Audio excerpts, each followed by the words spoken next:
All right, guys. Hey, welcome to City Church. How you doing? January 2nd, you made it. My name is Drake. I'm the pastor here. It's an honor to be gathering with you today. And it's been a really weird entrance into 22, right? It's been a heavy week for a lot of us. Maybe you know people who have been directly affected or you yourselves have been affected. And I just want you to know we're not just messy around here. We don't just leave stuff all over our lobby when you walk in. All the stuff that you saw on your way in, the cases of water and the blankets and all the food, those are all resources we're distributing. And we've just made our building and our staff and this space available to serve our city as a resource distribution place. And so if you know anyone that's going to be in need of just some very essential practical resources on the front end, then all of that is available. You can either get the word out, you can take it to them. We got lots of friends that are now returning to their homes, but they don't have heat, they don't have water, and so they've got to bring in water. And so just know that all of those resources are available. By the way, huge shout out to the to the Sam's Club in Longmont, a little dyslexic sometimes, to the Sam's Club in Longmont who donated all of that for relief efforts. Put our hands together for just the generosity of so many coming together. You can watch our emails and our social media platforms for all of the updates of how we're just trying to engage and serve.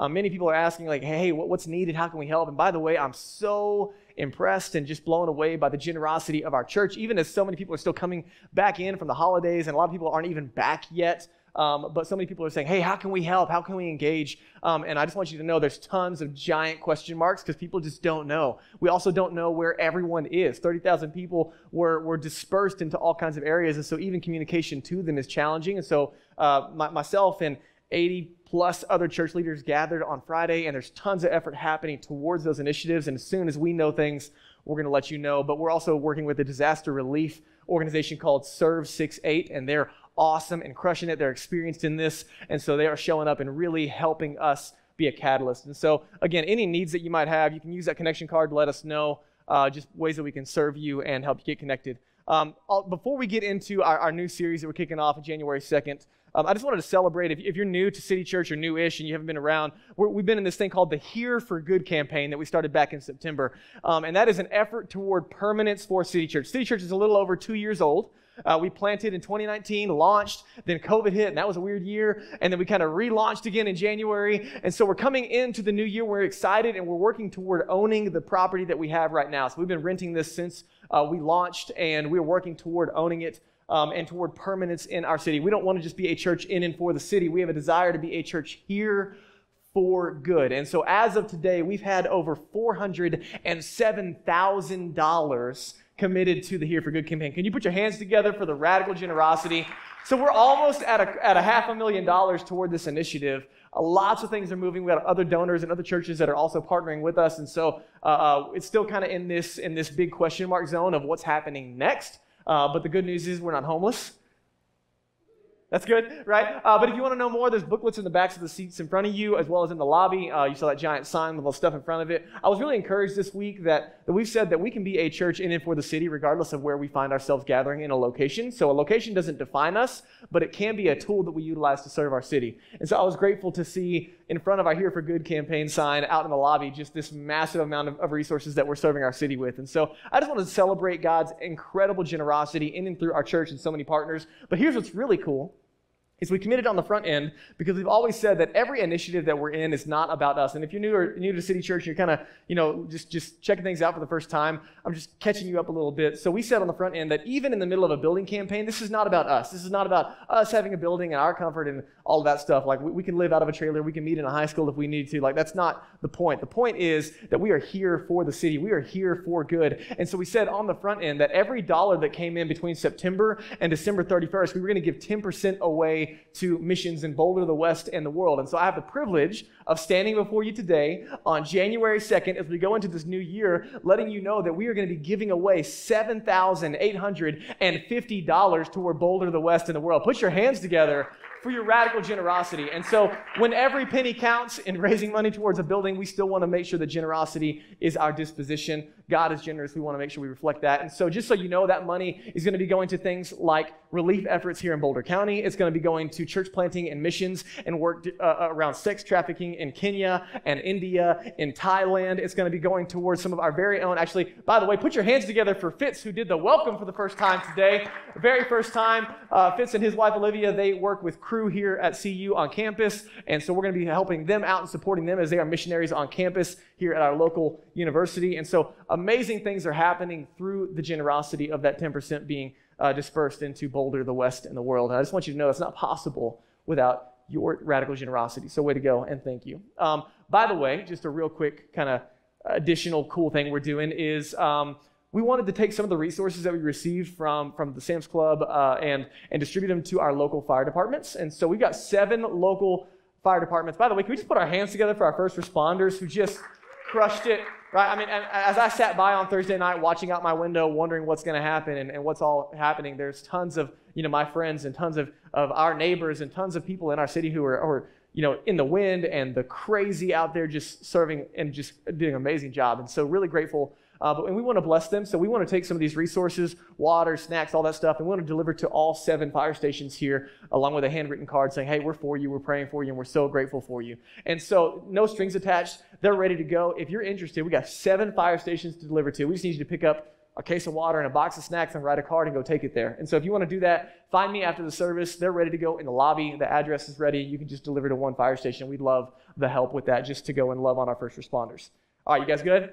Lots of info, I know. All right, we're going to reset for a sec because we are going into a new series called Silence and Solitude. And I don't know how you enter into a new year. We're kind of in a weird space, kind of coming off the weekend, and there's a lot going on, but I think today's message is going to speak not only to our lives as we enter this new year, but also into what's going on in our city. And so I don't know your personality type, but for me, like when New Year's roll around, I'm a big type A goal setter, 8 on the Enneagram. I love to crush things. I love feeling results. Just, like I love the little planners. Like I have a planner that like when you set a goal, it tells you to reward yourself. And I'm like, yeah, let's go like crush all the goals. And so I love the opportunity of a new year and crushing goals and just looking at a kind of a fresh start. But there's a lot that comes at us in a new year. And I don't know the pressures. Like, honestly, I think we kind of got sideswiped coming into the new year. And so it's January 2nd, but because of all the stuff going on in our city, it almost doesn't feel like a new year yet. Like you haven't had a lot of time to process what we're going into. And so I just don't want us to miss the moment of a reset. That I think every year, the new year does serve as a really healthy and important reflection opportunity that hopefully it's rightfully disrupted by the events of this last week, but not in a way that we just kind of roll into 22 as if we didn't transition at all. And so I just want to create space for us to clarify our values. And more importantly, if you're a Jesus follower, that we would allow God to speak into our values and our priorities as we go into the new year. And if you're not a Jesus follower, I just want you to know, man, you're loved, safe, and welcome in this community. And through our city groups and through our gatherings and the ways that we serve the city, I mean, this is a space for you no matter where you find yourself on your spiritual journey. But today, I'd like to present an invitation that I personally have never presented kind of going into a new year. Like last year, we kicked off the year with a habits series, and we kind of crushed it in that pressed into my type A personality and turned it into spiritual disciplines, and it was awesome. But today, I want to go in a direction that I think is important for our souls, no matter where you find yourself on your spiritual journey, but I think it's going to serve us well. And that invitation is this, that before you and I pick up anything, so I don't know kind of where your heart and mind goes. I don't know if you feel the cliche pressure to hit the gym again. You got to go pick up some dumbbells, or you got a goal for the books you're going to read, or you got, financial goals, you got, meal plan goals, or, there's a job or, promotion opportunity. I don't know what kind of things just immediately hit your radar, if you're just not like that at all and you just kind of let things happen to you. I don't know your personality type, but before the pressure sets in externally to pick up different things and resolutions and new year, new you, and, all those little things that kind of creep in, whether they're on your radar yet or not, before you and I pick up anything, I want to challenge us today to put everything down. Before we pick up anything this year, it's January 2nd, I want to challenge us all to put everything down. And here's what I mean by that. We see in the life and the rhythms of Jesus this daily, regular, intentional practice of silence and solitude. That he would literally set everything aside. He would set everything down. He would pull away. He would be with God, his Father. And then he would return back to the life around him, to the crowds, to his disciples, to those in need, to those that were following him, to those that were persecuting him, to those that loved him, to those that hated him. He would return to the massive needs around him. And he would return full of focus and power and wisdom and discernment and boldness and compassion and love and surrender. We see all these things in Jesus. And you say, how did that always come out of him? And I think it's because he consistently would put everything down, pull away. And then when he came back, he had the wisdom and the clarification, the discernment, the right values, the right perspective to pick up the right things. So when we put everything down, it gives us the ability when we come back to pick up the right things. And again, I don't know. Maybe you're type A and you got all the right things in your hand already and you're spinning the perfect amount of plates and you don't have too many hats, but the odds are that's not the reality. You and I are constantly bombarded, not just with things that are important to us, but also with things urgent around us. In the age of distraction, and the age of the bent neck iPhone kind of epidemic, right? I don't know if you knew this, but there's people that are checking themselves into addiction facilities for media usage, right? I mean, we live in an addiction and distraction society where you stand in line at the airport and everybody looks like this. And our postures are just almost like we're starting to lean forward a little bit, aren't we? And we have this bombardment of our souls. And Jesus, his words are having kind of ringing in my mind. He said, what does it profit a man to gain the whole world but lose his soul? And there might be this just kind of distraction into oblivion that you and I are living in. I saw a post from a friend on Friday. And it was interesting that they apologized on social media for their kind of apathetic lack of a response toward everything that was kind of transpiring over Thursday and Friday. And they said, honestly, it's just so much to take in. I just feel numb. And this year has been just constantly, I mean, with everything happening around the world, even the events that are happening solely in Boulder, and then you remove that, get it off the global and just go to your life, your family, your relationships, your school, your job, whatever. You and I are constantly processing so much that it begins to move us into kind of this oblivion of the soul. Where I think we're losing the ability to be present with ourselves, present with others, present with God. And the question is, man, is there a way back to where we can pick up the right things, where we put our heads down at night and we're like, man, this day, it counted. It mattered. It made a difference. And not with just frenetic activity, right? Not that we just did a ton of things and we feel good about it, pat ourselves on the back, but we did the right things. That I can't be everything to everyone, but I can be something to someone. And so am I picking up the right things? Am I using my time, energy, and resources in a way that's both life-giving to others and life-giving to me? And as you and I press into the series, the invitation is this. Maybe, even if you're not a follower of Jesus, maybe what Jesus modeled, what Jesus taught was both timely and timeless. That what we see in the life of Jesus 2,000 years ago, what we see practiced throughout 2 millennia of church history, might not only be timely, but also timeless in practice. That maybe there is healing and wholeness and fullness of life in life with Jesus. That when we face events like Thursday and Friday, that the church can carry a disposition, not of false optimism and acting like everything's okay, but a centeredness, a wholeness, a joy that can be despite our circumstances. So I just want to invite you into this space and just to kind of wrestle with me, okay? So Matthew chapter 4 is where we're going to be this morning, if you want to turn there. Matthew 4, verse 1. And before I read this verse, this is some events of transpiring. This is kind of Jesus' kind of initial step onto the pages of history, kind of public ministry, okay? So right before this in Matthew chapter 3, Jesus is baptized. And so Jesus shows up, his cousin John baptizes him even though he doesn't want to. He comes up out of the water, big deal. Clouds part in heaven, and God, a voice from heaven says, "This is my son in whom I'm well pleased," which is a really big deal. Like, Jesus is baptized. I need you to hear it. Before Jesus does anything, we see God's favor. And in the same way, the invitation from Jesus in a relationship with God is not what we do for him, but it's being with him. And out of the being with him, out of the identity, we then are able to serve in a healthy place. And so before Jesus does anything, God says, "This is my son in whom I'm well pleased." So you and I, as we go into 22, we are human beings, not human doings, right? That as we prioritize and create space in our minds, that we don't find value in what goals we crushed, or how many times we went to the gym, or how many books that we read, or whether we got a promotion or not at our job. Those are great, but they don't define us. They don't have to.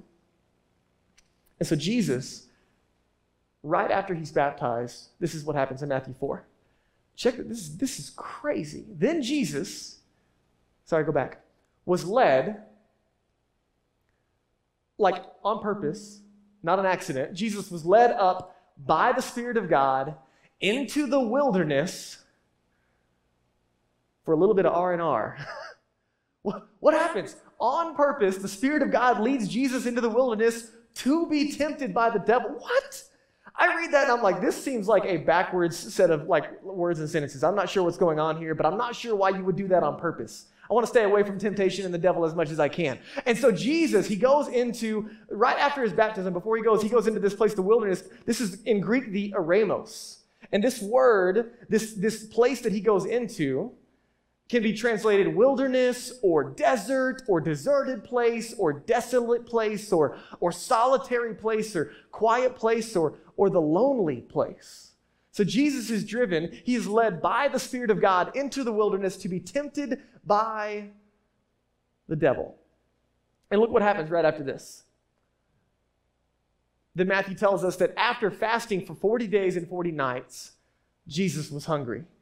Yeah, like for real. Like, I don't know about you guys, I fasted for like 24 hours and 48 hours, and that about killed me. So good news, in a couple of weeks when we do our night of worship and prayer, this is like a little commercial, we're doing a night of worship and prayer that kicks off 21 days of prayer and fasting. It's going to be amazing. It's not 21 days of not eating, so don't worry. It'll be a fasting of your choice, possibly media, might be the best choice for you and I. But Jesus fasts for 40 days and 40 nights. He's hungry. And then at the peak of Jesus' kind of, extensive 40-day, 40-night fasting, he's tired, he's hungry, and the devil shows up to tempt him. And when I read this, I don't know how you guys read the story, but I'm like, of course the devil does, right? What a punk. That's what he does. He shows up at our weakest points and our lowest moments, and he comes in. And there's some truth to that you and I are not at our best when we're exhausted and we're tired. But here's how John Mark Comer talks about this lonely place, this wilderness, this eremos that Jesus would constantly withdraw into. He's here in the first place, and John Mark Comer says that the eremos isn't the place of weakness, but rather the place of strength. That at the end of 40 days of fasting and praying, Jesus is at the peak of his spiritual alignment and attunement and power to take on the devil toe-to-toe. And we see it. You can go read it for yourself. That Jesus consistently responds to that temptation with the right values and the right priorities. So let me just leave with some transparency this morning to help you kind of feel the weight of what we're talking about. This eremos, okay? This quiet place, this getting alone and withdrawing with God. As Thursday was transpiring, we kind of watched. I don't know where you were and what it looked like, but I saw, a little bit of smoke. And it was just a grass fire somewhere. It seemed like not that big of a deal. And all of a sudden it went from a little bit of smoke to unimaginable damage and question marks and scare and fear and horror and what ifs. And from my balcony, you can't tell if it's, at J Road or Table Mesa or 30. You can't tell. And you're watching and watching, and you're watching the lights flicker in the distance, and everybody's just kind of holding their breath, waiting to see what's going to happen. And the wind won't stop, and it won't relent, and the snow's late. And so you're kind of watching and feeling all of that, not really sure, are we going to be evacuated? Should we be ready for this? And then late Thursday night, I got a call from Serve 6-8, and they said, hey, we're a national relief organization. Would you guys like to be a kind of a center hub? Can we work with you guys to be a part of just relief as these things hit? And naturally, the answer is, yeah. And then it kind of sits with me. We have a 2-year-old church plant, and I'm 32 years old, and I've never done disaster relief, and I don't know. I'm totally unequipped. I have no idea what we're doing. Sure. We're available, probably, I guess. So I go to bed Thursday night and wake up Friday morning to my phone blowing up and emails everywhere. And right, I mean, these guys send the relief efforts. They're hitting the ground running, which is great. But I find myself immediately overwhelmed and out of my own capacity. I'm like, holy moly, this is a lot. And here's what I wrote in my journal. Kind of wake up early on Friday morning, and I wrote this in my journal, wrestling with the events that had transpired, the news that was coming in, the responsibilities that were weighing on us, how we're going to empower our church, because everybody's asking, how can we help? How can we help? And here's what I wrote. I said, I find my heart and soul moved and unmovable. Compassion and apathy are both standing at the door. I'm simultaneously concerned and distracted. I feel a hint of selfishness and a calling to serve. I'm overwhelmed at the magnitude of the events in front of us, and I'm concerned about even the public perception of how we are going to show up. I'm feeling the need to be strong for others, but I am totally incompetent in a situation like this. So I'm just brain dumping in my journal, kind of pulled away to my Ramos, right, my quiet time with God, and I got nothing but bad stuff going on. and then I just so happened to be in 1 Corinthians chapter 13 that morning, which is when it talks about, man, you can have a lot of things in your life, but if you don't have love, you got nothing. Have you ever looked at your life, and especially if you're a Jesus follower, that you look at your life and what you see in you and what you see in Jesus are like totally opposite? Like I found myself utterly lacking on Friday morning. I told Danielle, my wife, I was like, I'm struggling. Like there's like a crookedness inside of me of knowing how to respond here. I was looking at Jesus and what should be in my heart with the reality of what I found myself in and a lack of ability to reconcile. And so what I did is I sat in it and I read 1 Corinthians 13 over and over again. And at first it was this just heaviness of I am none of those things right now. And then I asked for help as I read it. Holy Spirit, make your heart my heart. Give me your compassion and your love. Fill me with something that I don't have in and of myself. And so in that space, as I'm reading scripture and as I'm praying and as I'm journaling, I surrender to the text. I surrender to God's heart, that this is what love looks like. And then verse 14, I believe, is what wrecked me. At the end of his this is what love looks like. He says, love always protects. And I thought about all the people that were defenseless. Love always trusts. I thought about all the fear. Love always hopes. And I thought about all the despair. And love always perseveres. It keeps showing up. And I thought about my desire to quit. And in that moment, I surrendered over to that. And I said, God, give me that heart.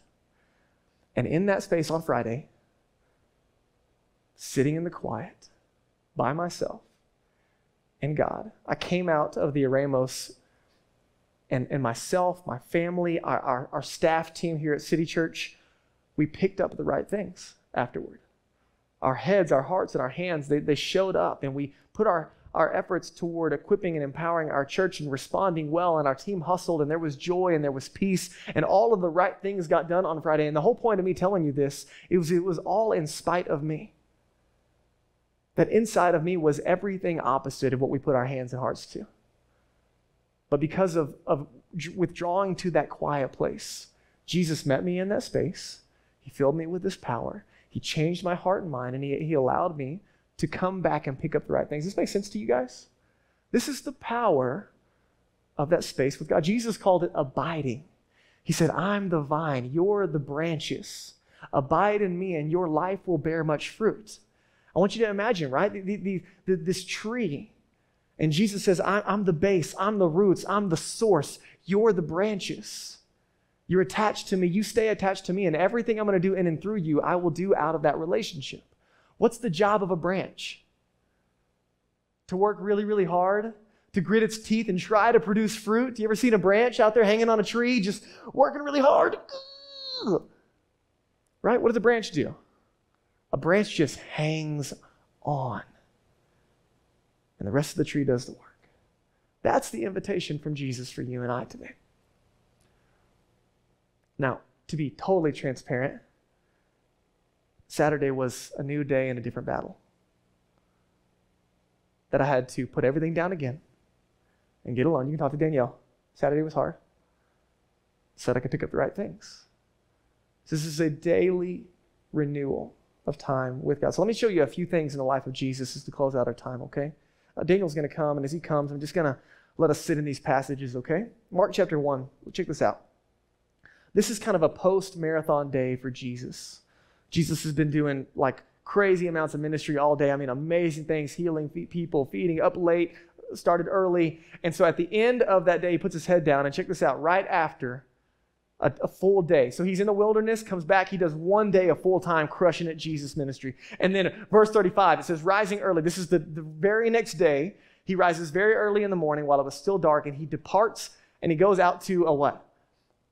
the eremos, the desolate place. And there he prayed. And check this out. And Simon and those who were with him searched for him, and they found him, and they said to him, everyone is looking for you. And then check this. Look, I don't know how you feel under the pressures of people's expectations, but Jesus gets into the quiet place. He's becoming popular. People want his attention. The disciples show up and say, hey, everyone's looking for you. There's an agenda. We got stuff to do. And Jesus says, yeah, let's go to the next town. Like totally just ignores the needs in front of him, that I might preach there also. Check it out. For this is why I came out. Jesus came out of the eremos the very next day with purpose, understanding why he was there. So what did he do? He put everything down and he picked up the right things. And the right things that Jesus picked up this day would have been in disagreement with people's perceptions and expectations. Here's what's amazing. After 40 days in the eremos, Jesus comes back for one day. And then the very next thing he does is go back into the eremos. You guys see the pattern in Jesus? I mean, if it was this important for Jesus to reset every day, time alone with God, how much more for our souls? Check this out in Mark chapter 6. Not only was it a priority in Jesus' life, but it was a priority for his followers, for his followers. The apostles returned to Jesus and they told him all that they had done and taught. You ever felt that way? You feeling good about your day? Like, look at me. I'm crushing it. I'm doing some good. I'm feeling good about everything I've done. And not that Jesus isn't excited about that necessarily, but he doesn't seem impressed by the activity that they've done. But rather, he says, come away by yourselves to the eremos, to the desolate place, and rest. That in that space, there's rest for our souls. Because many were coming and going. They didn't even have time to eat. And they went away in the boat to a desolate place by themselves. And if you know this story, the crowds chase them. They find them. What they need is rest, and they don't get it. They end up serving all day anyway because people follow them to the desolate place. And so look what Jesus says next in verse 45. Immediately, he made his disciples get into the boat and go on ahead of him. If you're an introvert, you know exactly what's happening here, right? He made them leave. Please go away. If you're an extrovert like me, you're like, why? Why can't we just be together all the time? Let's party all the time. But Jesus says, hey, you need to leave. He sends them away so they can get some alone time. He dismisses the crowds. And what does Jesus do? After leaving them, it's late, very late. He goes up on a mountainside to pray, the eremos again. That Jesus didn't have the chance that day to draw away because of the needs around him, and so he prioritized it even over his sleep. Last thing, let me show you this, Luke 5. And I'm just kind of building a case for you, okay, of the priority here. But now, even more, the reports about Jesus were going abroad. He was becoming famous, and he was becoming a really, really big deal. There's great crowds gathering to hear him and to be healed of their infirmities. But he would withdraw to the eremos to pray. The more popular Jesus became, the more he would withdraw. That's so opposite of us, isn't it? Like the busier I get, the first thing to go out the door is what? That space of silence and solitude. So here's the practice. Here's the invitation this week. These are going to be going out. By the way, I'm going to send you practices via email on our social media platforms, things to do. When our city groups launch, we do these things. These practices are something we do alone and together. And so when our city groups launch, we're going to be living these things out, fleshing them out in community. But kind of leading up to that, I've got some practices just for you to take home and do for yourself. But here's the practice of silence and solitude, a working definition we're going to use for the next couple of weeks. Silence and solitude is the intentional time in the quiet to be alone with ourselves and God. This is where we create external silence, which in and of itself is really hard. Did you see that new update the iPhone did where you can like turn on reading and you can turn on focus and you know what I mean? They're like trying to help you, give you some tools to shut that thing up. This little minion in your pocket that won't leave you alone. So there's external silence in this definition. There's internal silence, which in my opinion is harder. Right? Because the second that I sit down, my brain starts going about worry and frustration and bills and, the stuff I'm wrestling with and the squirrel. You know what I mean? Like there's these things that my brain is just constantly wrestling with. So internal and external silence and solitude, being alone. Richard Foster said that there's a difference between solitude and loneliness. What we're talking about is solitude. Loneliness is about inner like emptiness. But solitude is where we find inner fulfillment, where we decompress from stimulation and noise. We face the good, the bad, and the ugly inside of us. We face our hunger and our desire for God, or quite frankly, our lack of hunger and desire at times. This is the spaces where insecurity shows up and addiction is wrestled with, and everything is being exposed. But the good news is it's in a place safe with God, your Father, who loves you. This is a space where success and failure, they lose their power. People's opinions go out the door. And friends, when we don't have this, when we don't create this space, we start to feel distant from God. We start to live off of the spirituality of others. We start to feel distant from ourselves, and our identity gets compromised, and we lose sense of our calling and perspective, and we get sucked into the urgent over the important. We're picking up all the wrong things. We're stressed out and busy. If you're like me, we get sucked into escapism rather than engaging in the right things. And so we're so exhausted. You've been here.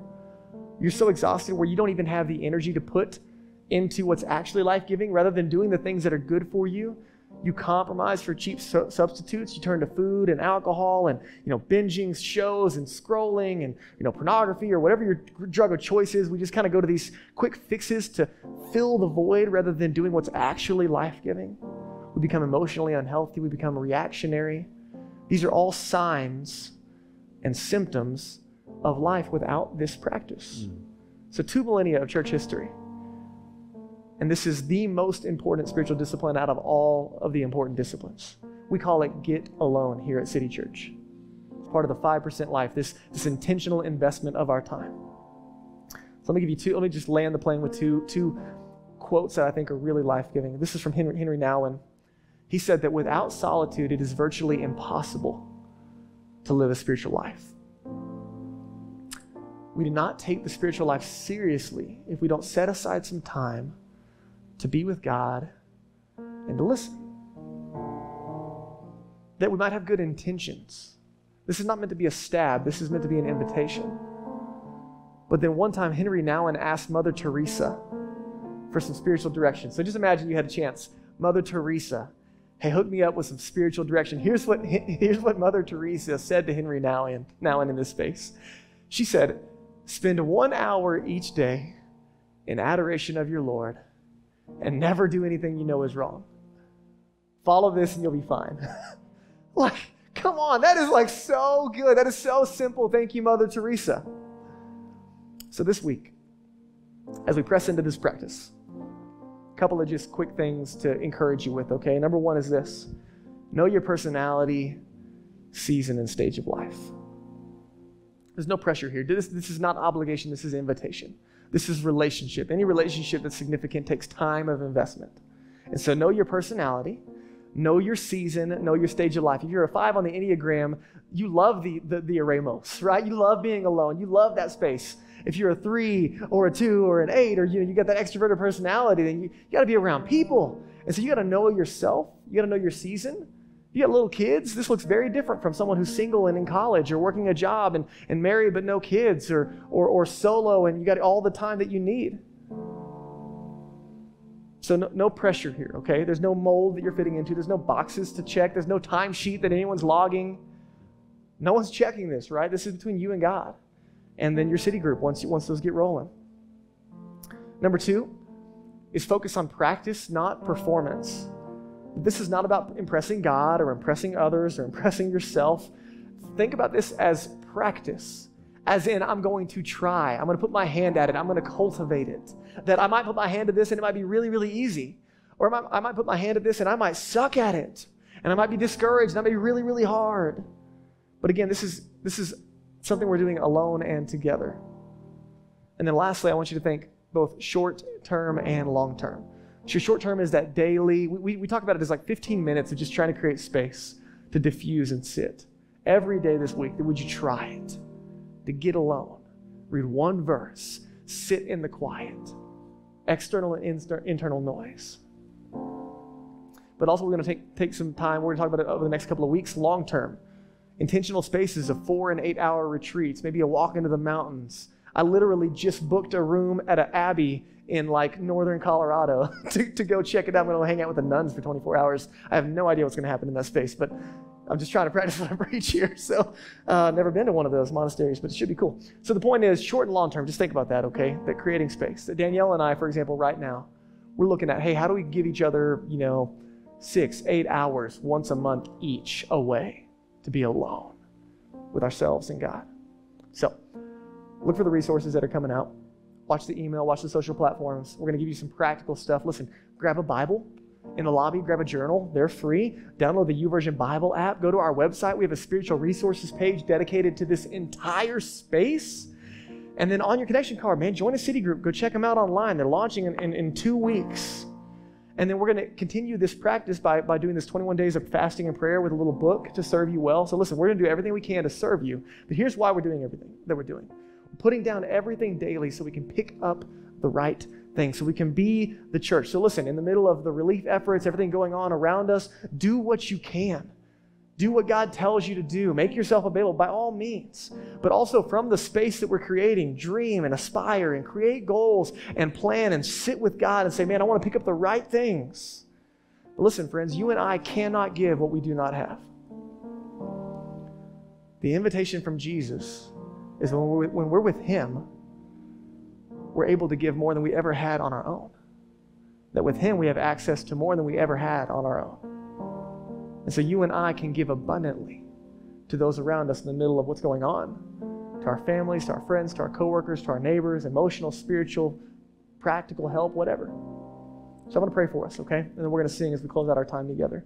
So if you just bow your heads with me and just create a moment of reflection. This is just a moment of privacy for you. And so we can just kind of sit with ourselves and God. So with your heads bowed and your eyes closed, I just want you to reflect. Is this a new practice to you? Have you ever pressed into it? Is this a practice that has been on your radar that you struggle with at times? Is this one of those practices that has become habitual and not meaningful? Maybe you're not a follower of Jesus in the room. And maybe for you, the clarity of the invitation today is not to do things for Jesus, but to be with Jesus. That when Jesus came, He lived a perfect life. He died on a cross to pay the payment for our sins. He rose again, making a declaration that He was who He said He was, that He can do in our lives what He said He would do, that He can make us right with God, forgive us of sin, and give us new life and new power. That He will continue to form us and shape us from the inside out. And it's an invitation of trusting in His work on our behalf. And maybe you're in the room and you've never trusted Jesus with your life. It's not religious. It's not a performance. It's something you do in your head and your heart. Jesus, I believe You died for my sin. I believe You rose again, and I want to follow You. And however you would express that today, if you've never made a decision to follow Jesus, I give you the encouragement. If you pray that prayer with us, you can have confidence that heaven is rejoicing with you. You're now adopted into the family of God. You have new life and new power, not only to be with God, but let Him work in and through you. And so right now in this space, I just want us to create a posture of surrender. This week, we're going to put everything down to be with God, even if it's just 15 minutes a day, so we can come out of that space picking up the right things. So Jesus, we give You this week. We pray over our city. We ask that You would fill us in the eremos so that we can go out and be like Jesus and love like Jesus and think like Jesus and feel like Jesus and respond like Jesus. God, would You do that in and through us? Would the world around us know You are loved because of how we love this week? It's in Jesus' name. Amen.